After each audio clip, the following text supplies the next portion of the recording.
The split cherry tree. I don't mind staying after school, I says to Professor Herbert, but I'd rather you'd whip me with a switch and let me go home early. Pa will whip me anyway for getting home 2 hours late. You are too big to whip, says Professor Herbert, and I have to punish you for climbing up in that cherry tree. You boys knew better than that. The other 5 boys have paid their $1 each.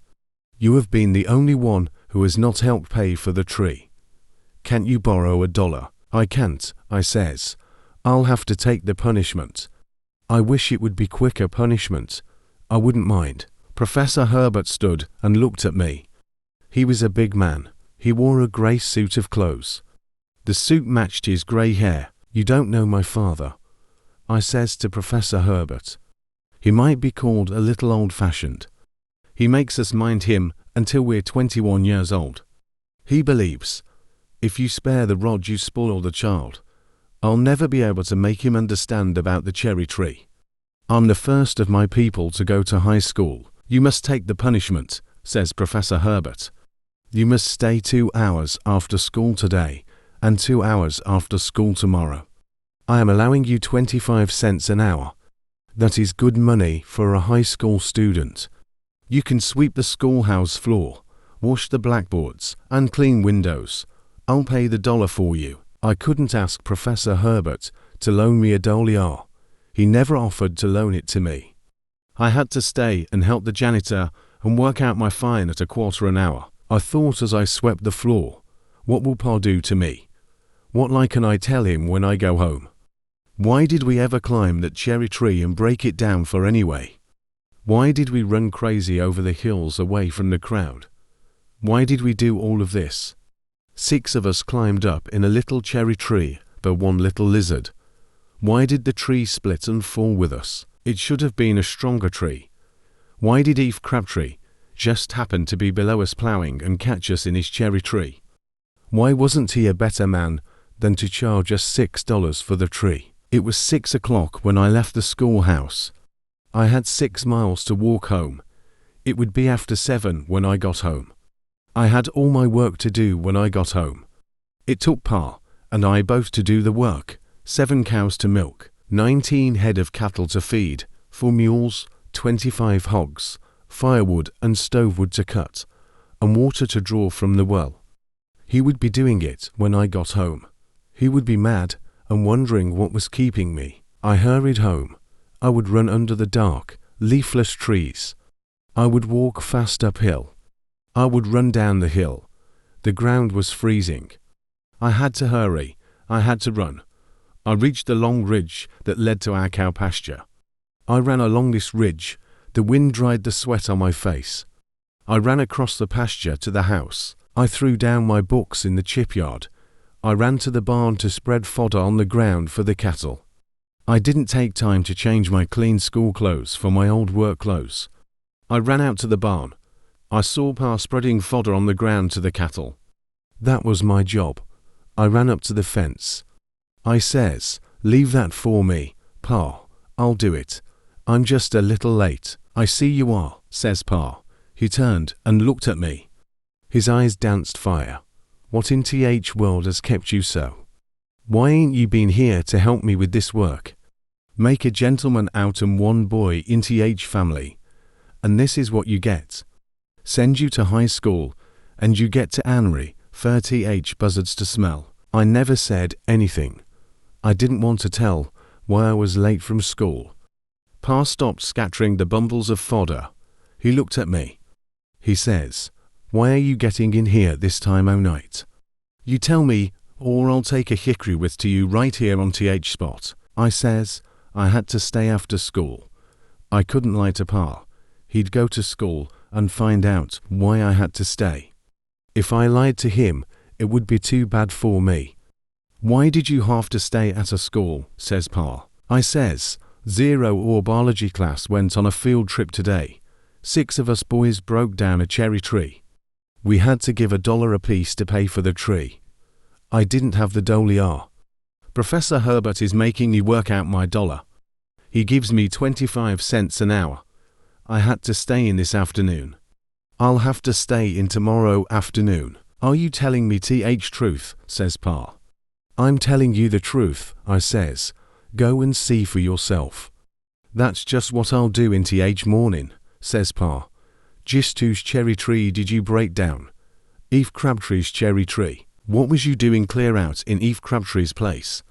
Says Pa. He lives 4 miles from th County High School. Don't they teach you no books at that high school? Do they just let you get out and gad over th hillsides? If that's all they do, I'll keep you at home, Dave. I've got work here for you to do. Pa, I says, spring is just getting here. We take a subject in school where we have to have bugs, snakes, flowers, lizards, frogs, and plants. It is biology. It was a pretty day today. We went out to find a few of these. 6 of us boys saw a lizard at the same time sunning on a cherry tree. We all went up the tree to get it. We broke the tree down. It split at the forks. Eve Crabtree was ploughing down below us. He ran up the hill and got our names. The other boys gave their $1 apiece. I didn't have mine. Professor Herbert put mine in for me. I have to work it out at school. Poor man's son. Huh, says Pa. I'll attend to that myself in th morning. I'll take care o' him. He ain't from this county nohow. I'll go down there in th morning and see him. Letting you leave your books and gallivant all over th hills. What kind of a school is it nohow? Didn't do that, my son, when I's a little shaver in school, all fared alike too. Pa, please don't go down there, I says, just let me have 50 cents and pay the rest of my fine. I don't want you to go down there. I don't want you to start anything with Professor Herbert. Ashamed of your old pap are you, Dave, says Pa. At a th way I've worked to raise you. Trying to send you to school so you can make a better living than I've made. I'll straighten this thing out myself. I'll take care o' Professor Herbert myself. He ain't got no right to keep you in and let the other boys off just because they've got th money. I'm a poor man. A bullet will go in a professor, same as it will any man. It will go in a rich man, same as it will a poor man. Now you get into this work before I take one o' these wits and cut the shirt off in your back. I thought once I'd run through the woods above the barn just as hard as I could go. I thought I'd leave high school and home forever. Pa could not catch me. I'd get away. I couldn't go back to school with him. He'd have a gun, and maybe he'd shoot Professor Herbert. It was hard to tell what he would do. I could tell Pa that school had changed in the hills from the way it was when he was a boy, but he wouldn't understand. I could tell him we studied frogs, birds, snakes, lizards, flowers, insects. But Pa wouldn't understand. If I did run away from home, it wouldn't matter to Pa. He would see Professor Herbert anyway. He would think that high school and Professor Herbert had run me away from home. There was no need to run away. I'd just have to stay, finish foddering the cattle, and go to school with Pa the next morning. I would take a bundle of fodder, remove the hickory with the band from around it, and scatter it on rocks, clumps of green briars, and brush so the cattle wouldn't tramp it under their feet. I would lean it up against the oak trees and the rocks in the pasture, just above our pig pen on the hill. The fodder was cold and frosty where it had set out in the stacks. I would carry bundles of the fodder from the stack until I had spread out a bundle for each steer. Pa went to the barn to feed the mules and throw corn in the pen to the hogs. The moon shone bright in the cold March sky. I finished my work by moonlight. Professor Herbert really didn't know how much work I had to do at home. If he had known, he would not have kept me after school. He would have loaned me $1 to have paid my part on the cherry tree. He had never lived in the hills. He didn't know the way the hill boys had to work, so that they could go to school. Now he was teaching in a county high school, where all the boys who attended were from hill farms. After I'd finished doing my work, I went to the house and ate my supper. Pa and Mom had eaten. My supper was getting cold. I heard Pa and Mom talking in the front room. Pa was telling Mom about me staying in after school. I had to do all th milking tonight, chop th wood myself. It's too hard on me at her. I've turned ground all day. I'm going to take a day off tomorrow and see if I can't remedy things a little. I'll go down to that high school tomorrow. I won't be a very good scholar, for Professor Herbert know how. He won't keep me in at a school. I'll take a different kind of lesson down there and make him acquainted with it. Now, Luster, says Mom, you just stay away from there. Don't cause a lot o' trouble. You can be jailed for a trick like that. You'll get th law atter you. You'll just go down there and show off and plague your own boy Dave to death in front o' all th scholars. Plague or no plague, says Pa. He don't take into consideration what all I have to do here, does he? I'll show him it ain't right to keep one boy in and let the rest go scot-free. My boy is good as th rest, ain't he? A bullet will make a hole in a schoolteacher, same as it will anybody else. He can't do me that way and get by with it. I'll plug him first. I aim to go down there bright and early in the morning and get all this straight. I aim to see about bug larning and this running all over God's creation, hunting snakes, lizards and frogs, ransacking th country and going through cherry orchards and breaking th trees down at a lizards. Zero low deef crabtree ought to appord th hot lead to em instead o' charging $6 for th tree. He ought to have got old Herbert th first one. I ate my supper. I slipped upstairs and lit the lamp. I tried to forget the whole thing. I studied plane geometry. Then I studied my biology lesson. I could hardly study for thinking about Pa. He'll go to school with me in the morning. He'll take a gun for Professor Herbert. What will Professor Herbert think of me? I'll tell him when Pa leaves that I couldn't help it, but Pa might shoot him. I hate to go with Pa. Maybe he'll cool off about it tonight and not go in the morning. Pa got up at 4 o'clock. He built a fire in the stove. Then he built a fire in the fireplace. He got Mom up to get breakfast. Then he got me up to help feed and milk. By the time we had our work done at the barn, Mom had breakfast ready for us. We ate our breakfast. Daylight came, and we could see the bare oak trees covered white with frost. The hills were white with frost. A cold wind was blowing. The sky was clear. The sun would soon come out and melt the frost.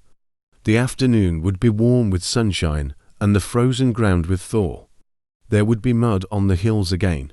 Muddy water would then run down the little ditches on the hills. Now, Dave, says Pa, let's get ready for school. I aim to go with you this morning and look into bug larning, frog larning, lizard and snake larning, and breaking down cherry trees. I don't like no sich a foolish way o' larning myself. Pa hadn't forgot. I'd have to take him to school with me. He would take me to school with him. We were going early. I was glad we were going early. If Pa pulled a gun on Professor Herbert, there wouldn't be so many of my classmates there to see him. I knew that Pa wouldn't be at home in the high school. He wore overalls, big boots, a blue shirt and a sheepskin coat and a slouched black hat gone to seed at the top. He put his gun in its holster. We started trudging toward the high shoe one across the hill. It was early when we got to the county high school. Professor Herbert had just got there. I just thought, as we walked up the steps into the schoolhouse, maybe Pa will find out Professor Herbert is a good man. He just doesn't know him, just like I felt toward the Lambert boys across the hill. I didn't like them until I'd seen them and talked to them. After I went to school with them and talked to them, I liked them and we were friends. It's a lot in knowing the other fellow. You're th professor here, ain't you, says Pa. Yes, says Professor Herbert. And you are Dave's father. Yes, says Pa, pulling out his gun and laying it on the seat in Professor Herbert's office. Professor Herbert's eyes got big behind his black-rimmed glasses when he saw Pa's gun. Colour came into his pale cheeks. Just a few things about this school I want to know, says Pa. I'm trying to make a scholar out of Dave. He's the only one out of 11 youngins I've sent to high school. Here he comes in late and leaves me all th work to do. He said you's all out bug hunting yesterday and broke a cherry tree down. He had to stay 2 hours at a school yesterday and work out money to pay on that cherry tree. Is that right? "WWWWY," says Professor Herbert. "I guess it is." He looked at Pa's gun. "Well," says Pa, "this ain't no high school. It's a bug school, a lizard school, a snake school. It ain't no school nohow." "Why did you bring that gun?" says Professor Herbert to Pa. "You see that little hole?" says Pa as he picked up the long blue .44 and put his finger on the end of the barrel. "A bullet can come out in that hole that will kill a schoolteacher, same as it will any other man. It will kill a rich man same as a poor man. It will kill a man. But after I come in and saw you, I knowed I wouldn't need it. This small o' mine could do you up in a few minutes." Pa stood there, big, hard, brown-skinned, and mighty beside of Professor Herbert.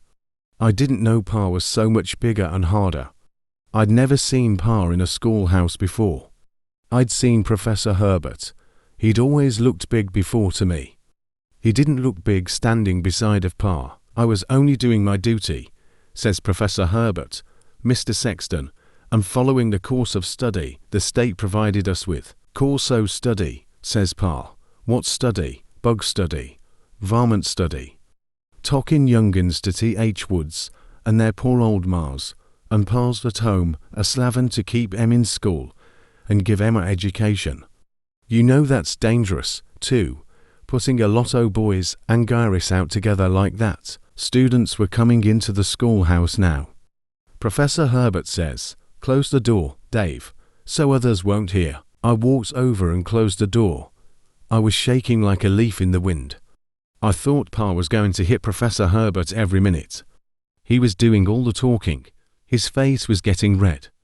The red color was coming through the brown, where the beaten skin on Pa's face. "I was right with these students," says Professor Herbert. "I know what they got into and what they didn't. I didn't send one of the other teachers with them on this field trip. I went myself. Yes, I took the boys and gyris together.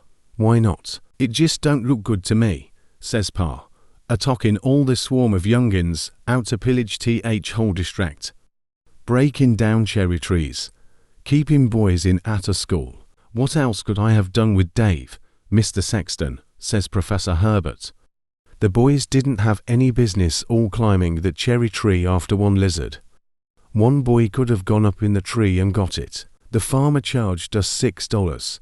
It was a little steep, I think, but we had it to pay. Must I make 5 boys pay and let your boy off?" He said he didn't have the dollar and couldn't get it.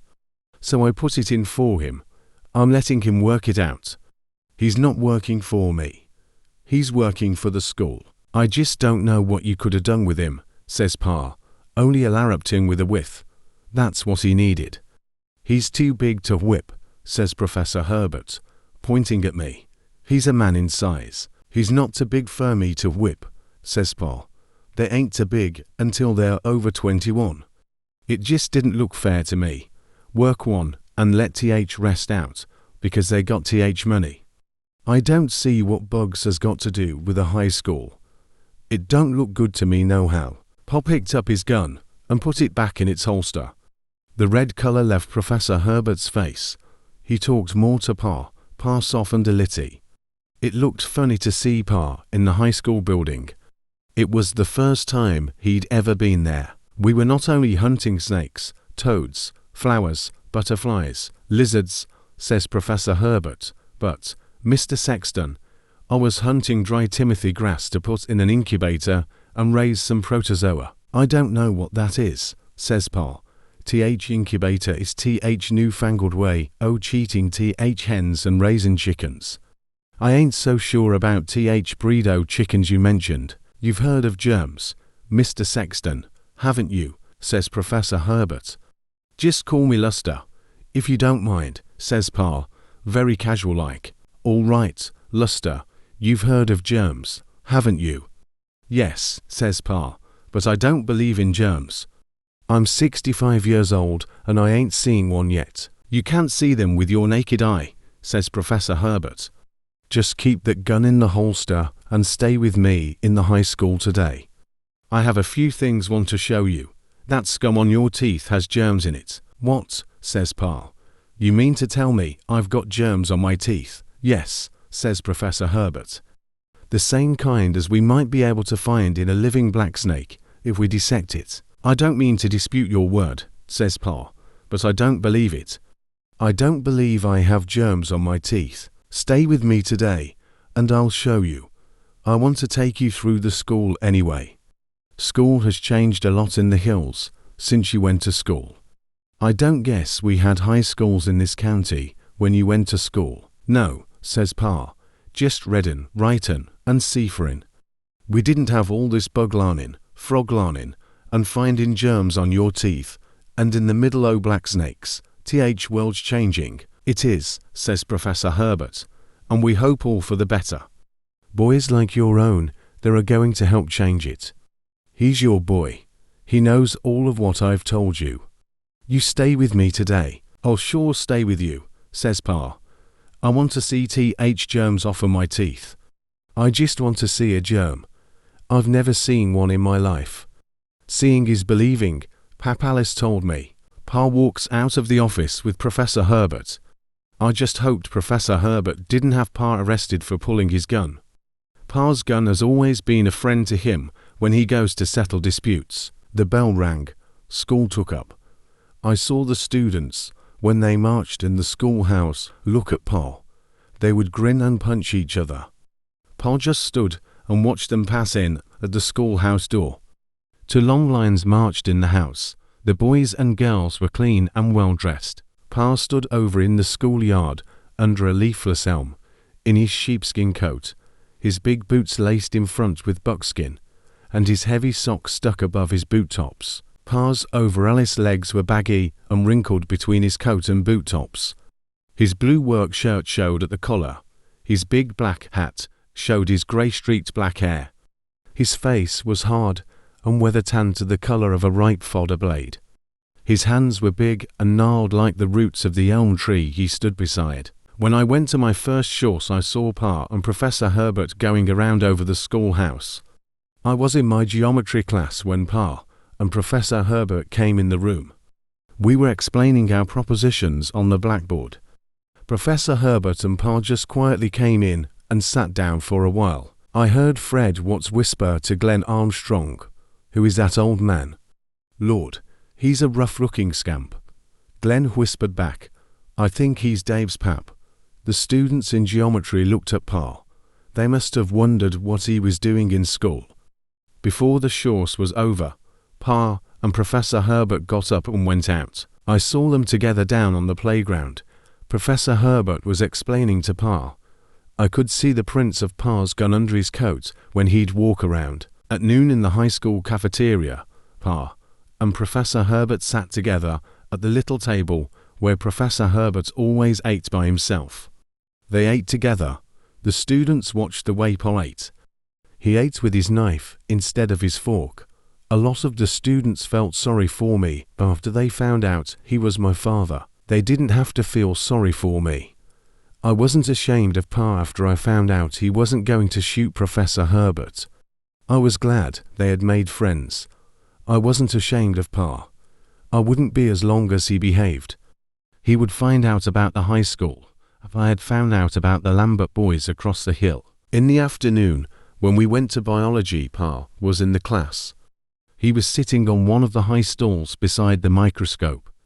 We went ahead with our work just as if Pa wasn't in the class. I saw Pa take his knife and scrape tartar from one of his teeth.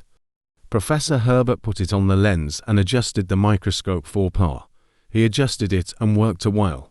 Then he says, Now Luster, look.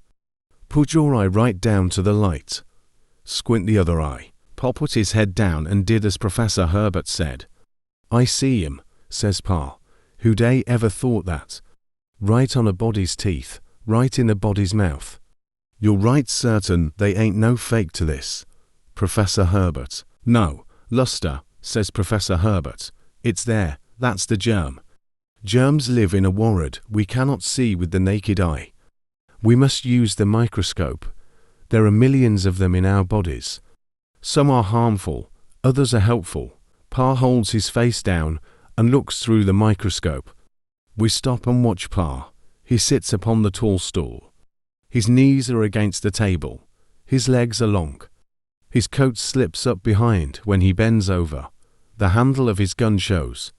Professor Herbert pulls his coat down quickly. "Oh, yes," says Pa. He gets up and pulls his coat down. Pa's face gets a little red. He knows about his gun, and he knows he doesn't have any use for it in high school. "We have a big black snake over here we caught yesterday," says Professor Herbert. "We'll chloroform him and dissect him and show you he has germs in his body, too." "Don't do it," says Pa. "I believe you. I just don't want to see you kill the black snake. I never kill one.